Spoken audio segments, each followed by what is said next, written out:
Okay. Failure to succeed often leads tobacco users to give up altogether and avoid another quit attempt for several months or even years. The leveling off in the decline of smoking in the United States may reflect in part this phenomenon of users who just are not able to quit.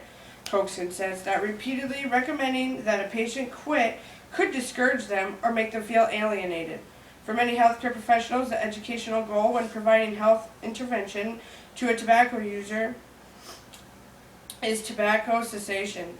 For the patient to set a quit date, then actually quit. Now consider a chronic, relapsing, or progressive disease. Tobacco users represent behavioral, social, chemical-dependent components when often people find themselves trapped in an addiction they don't see coming. In The Complete Idiot's Guide to Breaking Bad Habits, Suzanne Levert and Gary McLean say the American Lung Association estimates that nearly 30% of smokers try to quit each year, but only the 2 or 3% make it. They also state that average smokers try to quit 4 or more times before being successful.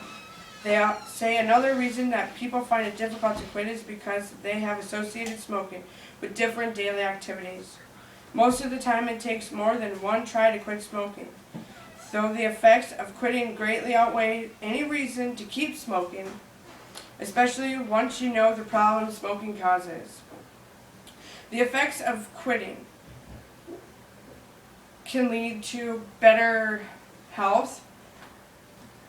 3 months after quitting, circulation and aerobic capacity increase, making exercise and breathing much easier.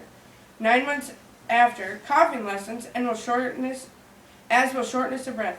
Your immune system improves. After a year, your heart disease risk will lower by half. 5 years after, your risk for lung disease, lung, mouth, and throat cancer, stroke, and heart disease lower. 10 years after you quit smoking, your chances of developing lung cancer matches a non-smoker. And 15 years after, the risk of dying from smoking-related diseases is same as someone who has never smoked in their life. When it comes to smoking, despite the possible failures in attempting to quit, quitting is always the best choice. The effects of smoking and the problems of trying to quit, by the end of trying to quit smoking, you will have succeeded. I once thought that I could never quit, and I did. It just took a lot of willpower.